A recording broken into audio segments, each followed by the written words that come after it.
Bloomberg Audio Studios.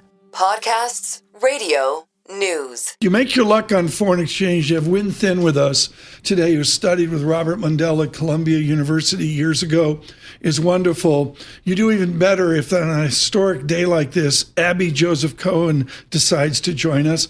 Iconic at Goldman Sachs, now teaching at Win Thin's Columbia Business School as well. Abby, when you slid out of Cornell, this is just a few years ago, folks, the Dow was just under 1,000. The Dow is 49,037 right now. You were a piñata in 2008. I'm going to give you the worst. She made the worst call at the worst time in 2008. And the S&P 500 is up 8.6% if you made the worst call in 2008. That's better than nominal GDP. If you made the worst call in the pandemic, Paul Sweeney, you're up 105%, up 12% plus per year. Abby, just the basic tough. Is there an alternative to the stock market? I don't see it. Well, let's back up a little bit, Tom, and good morning to you, Paul, as well. What we have, of course, is an American economy that was never gone. The American economy has been dominant truly since the end of the Second World War. We have been very fortunate. We have been blessed, if you will, by decades of investment in education and science and other forms of research. And so we have a stock market that is reflecting that. When I take a look at recent stock market performance, I see that investors are focused on basically corporate profits at this point, and companies have not been disappointing.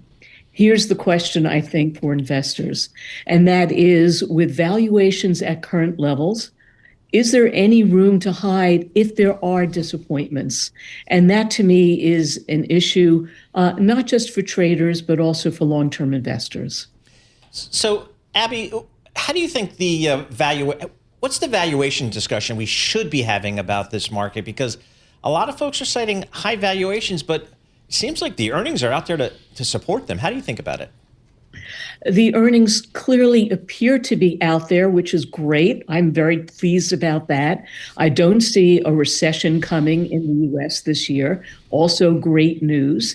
And what we need to recognize, of course, and so many people who have been on Bloomberg in recent weeks have talked about this, is the ongoing rotation that we're seeing in the U.S. stock market that is reflecting this challenging valuation environment in some sectors.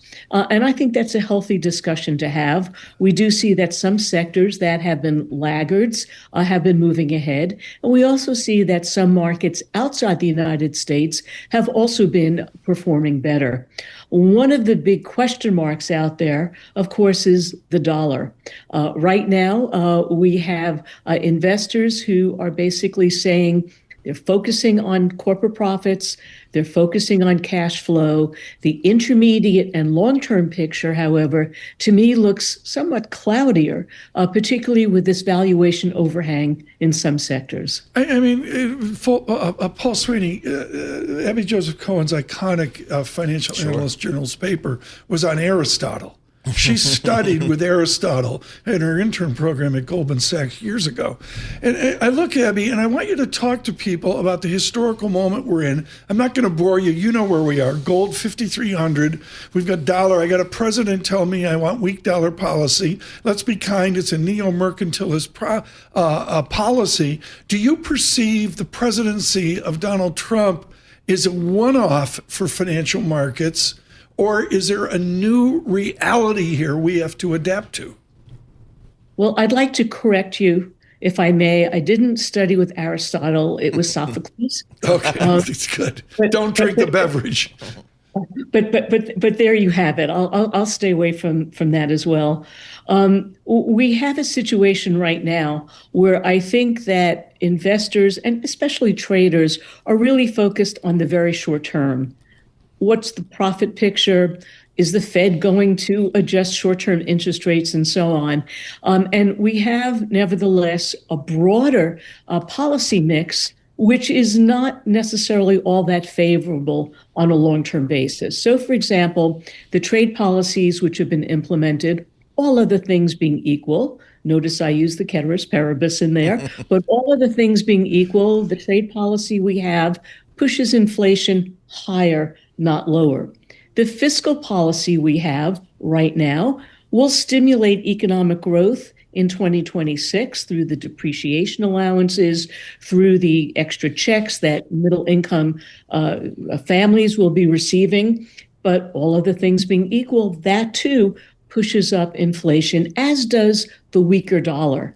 And so when we have the president saying, as he did, he's okay with a weaker dollar, which is a rather unusual thing for the president of the United States to be saying, that basically tells us something about the intermediate to longer term view.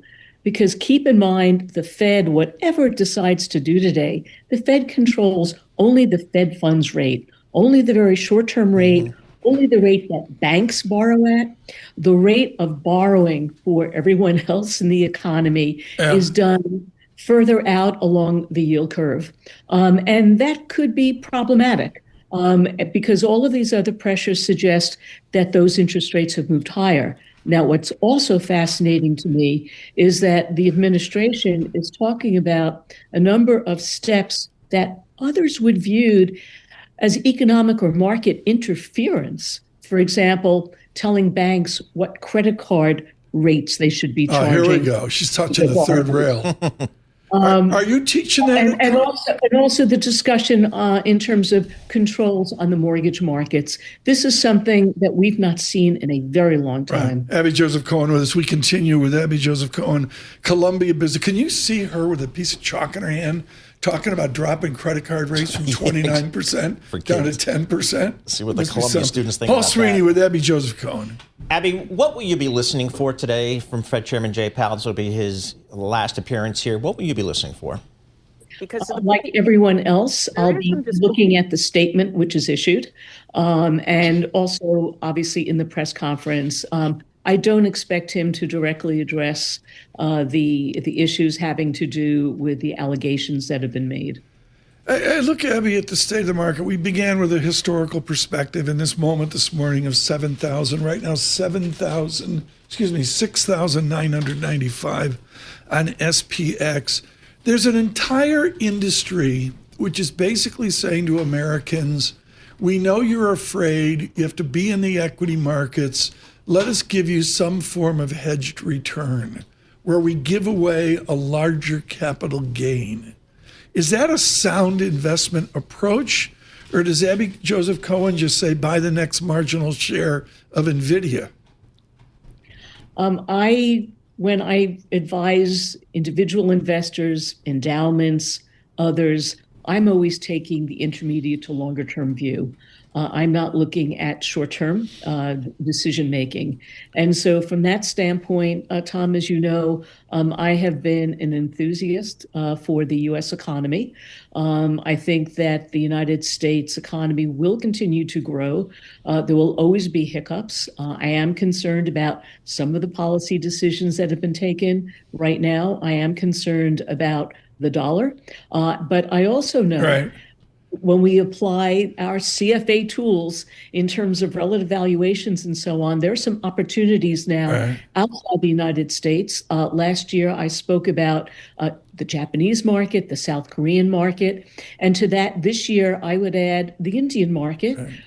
India has had a hard time getting its stock market moving on any sustainable basis, but the companies underlying the major indices in India look to be performing quite well right now. We got to leave it there. Abby Joseph Cohen, thank you so much. And I was rude. I said, she slipped out of Cornell high above Cayuga's waters with a Dow at 1,000. But I was wrong. It was like 20,500 when she came out of Cornell a few years ago. Yeah, and it slipped out because it was icy and cold, just like it is in New York. It is. The walk up the slope's enough to kill you. Abby Joseph Cohen, forever from Ithaca, Goldman Sachs and Columbia Business School.